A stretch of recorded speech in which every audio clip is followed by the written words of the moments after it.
السلام عليكم ورحمة الله وبركاته. هذا هو الشخص الذي طرحنا موضوعه عليكم، الذي باع ابنه ب2000 ريال سعودي. أتينا اليوم لزيارته بعد أن تبرع له فاعلين خير. إحداهم تبرع ب400 ريال سعودي والآخر تبرع ب15,000 ريال يمني. السلام عليكم يا أخي، كيف أنت؟ الحمد لله. من أين أنت يا سيد الناس؟ أنا من محافظة دماء. من أين، من أي منطقة؟ في حارة الجيش. ايش الذي دفع بك لبيع ابنك يونس؟ أنا دفع بي والله، أنا كنت مضطر وأنا في أمس الحاجة، وأنا حطيته عند واحد اسمه عبد الله المنقذي من منقذة، وأنا حطيته وأنا مضطر ولا يوجد في جيبي أي قيمة حليب، وأنا في أمس الحاجة ولا أخلي ابني يطيح في يدي. بعدين الحين كيف حالتك المادية كما بتشاهدون؟ هذه حالتهم المادية. هؤلاء أطفال. كم معك أطفال يا سيد الناس؟ معي 8 أولاد. 8 أولاد.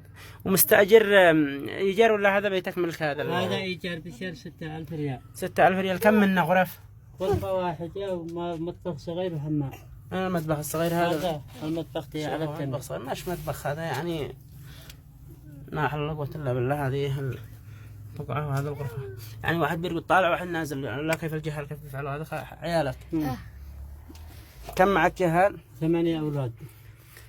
8 أولاد. ما قلت لي ما هو الذي دفع بك البيع يونس؟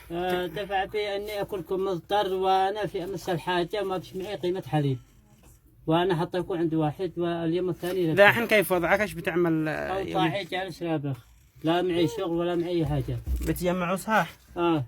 وين الصحة اللي جمعت إلا كورة اليوم ولا أي جمعتهم؟ جمعت اليوم.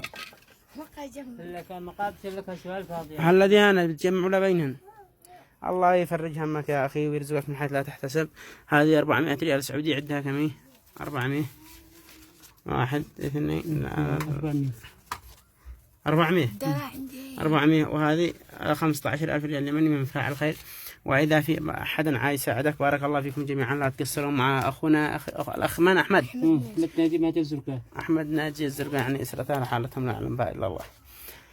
ولا حول ولا قوة إلا بالله العلي العظيم. إن شاء الله نجد من يقف بجانبك، ومن يريد أن يتواصل يقدم لك القليل والكثير يتواصل معنا على الرقم 4737 637. وأنا بدوري سأوصل يا الأخ أحمد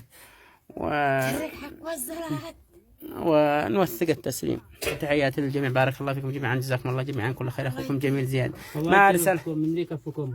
آمين يا رب العالمين. إن شاء الله يا أخي إذا في ما يقصروا معك بإذن الله، بإذن الله ما يقصروا معك. نحاول نزل نطرح موضوعك على الأصدقاء، وربي كريم الله يسهل لك وينجيهم من المصايب ومن الحروب. آمين يا رب العالمين. وإن شاء الله ما تكرر هذه، إن شاء الله ربي يسهل أمرك إن شاء الله بإذن الله. تحياتي لك. وهذا البطل اسمه هذا يوسف وهذا إبراهيم، وهذا كذي داخل هيثم. كلهم دقة واحد جهة عدن صار. وهذا يونس. هذا يونس دي بتاع وحبسوك وخرجوك بعد ما عرفوا ان انت بعت له الحاجة. لا حول ولا قوة الا بالله. يلا يما دعوة الشفاعة لنا الخير. آمين. آمين يا رب.